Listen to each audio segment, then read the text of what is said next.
That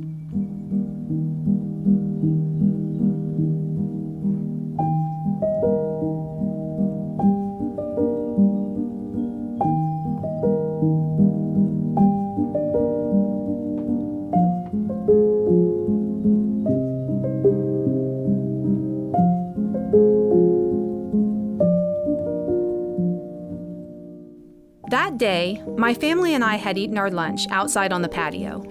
We cleaned up and were just getting ready to go back inside when suddenly, this tiny bird, a scrawny baby robin, sprang out of the bushes and began chirping at us. Not just a couple of little peeps, but running on his legs, frantically moving from person to person, looking each one of us in the eye and chirping as if he was desperate and needed help.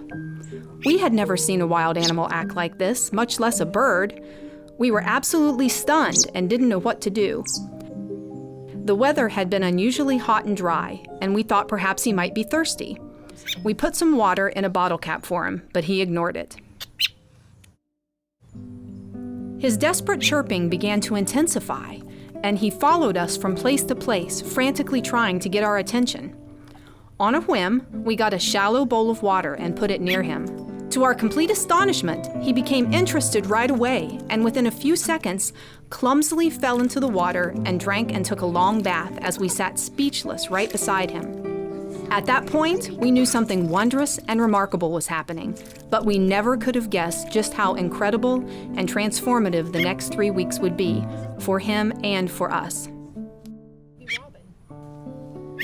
By the time his bath was finished, he had been with us for around 10 minutes, and we came to realize a few key things about him. One was that there were no parent birds squawking and freaking out that humans were interacting with their baby.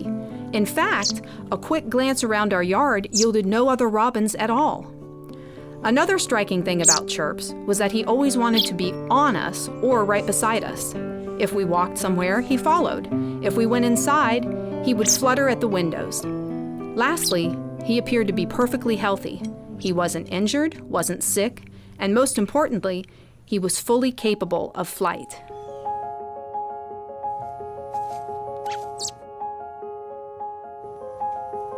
We decided that if he had been thirsty, he was likely also hungry, and his hunger might be the driving force behind his unrelenting chirping and pursuit of us. With a small spade, we began digging in the mulch bed. Without hesitation, and as if he somehow knew what we were trying to do, he joined us in the dirt and would stand there patiently waiting for us to find worms. If we found one, we would lay it near him and he would quickly gobble it up.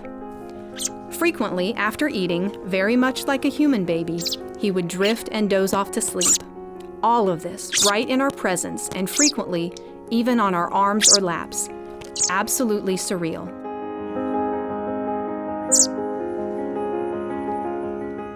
There were so many unanswered questions about Chirps. What had happened to his bird parents? Were they done raising him, or had they not survived?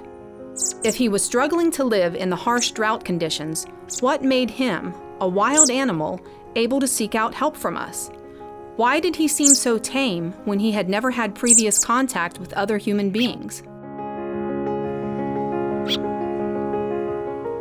One thing we were sure of was that we were falling hard and fast for this beautiful little bird. Through Facebook, our friends and neighbors were in awe of him too. Yet, although we felt love and concern for him, we never considered bringing him indoors or cooping him up at night. We always respected the fact that he was a wild animal, and we knew that if he were going to survive in the long term, we would always have to aim to preserve his instincts. That choice led to some fear and uncertainty as to whether he would still be with us in the mornings. Each evening, leaving him in a tree and saying goodnight was difficult. But like the sun itself, every morning we would find him in our yard, waiting on his breakfast.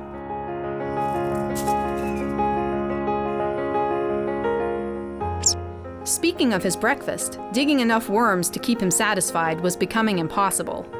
Our hands were blistered from digging with the spade, and our mulch beds were destroyed. So, we reached out to a local bird expert, author and artist Julie Zickafoos, who told us to buy mealworms, lots and lots of mealworms. We had never seen a mealworm, let alone ordered a bag of 5,000 of them online, but we trusted her advice, and wow, was she ever right. After they arrived, we saw an immediate difference in Chirps' level of satiation. He could easily devour 10 or 12 of them at a single feeding.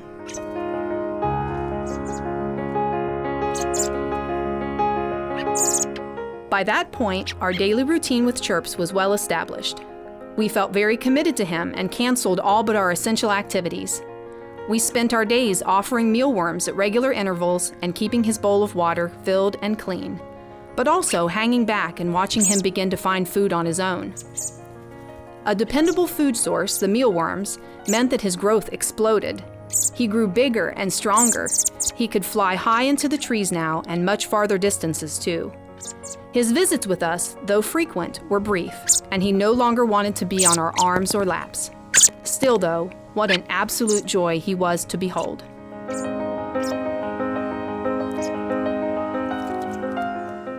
But like all sweet dreams, they eventually must end. Our time with Chirps was no different.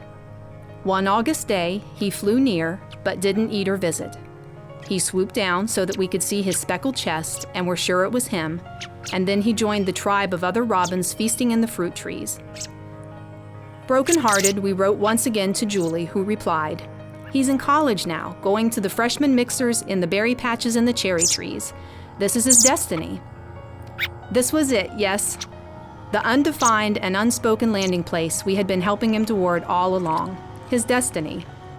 So rather than despair, we celebrated that our good intentions hadn't hampered him from becoming the wild bird that he was meant to be. There is an old Zen proverb that says, "No snowflake ever lands in the wrong place." And so it was with Chirps. We helped him live, and he helped us live. He endlessly fascinated and delighted us just by being himself. His faith and trust in us warmed our hearts like little else ever has. And he opened our eyes more fully to the world of wildlife all around us and made us more sensitive to its needs. Sweetness, innocence, beauty, trust, intelligence, goodness, hope. Thank you, Chirps.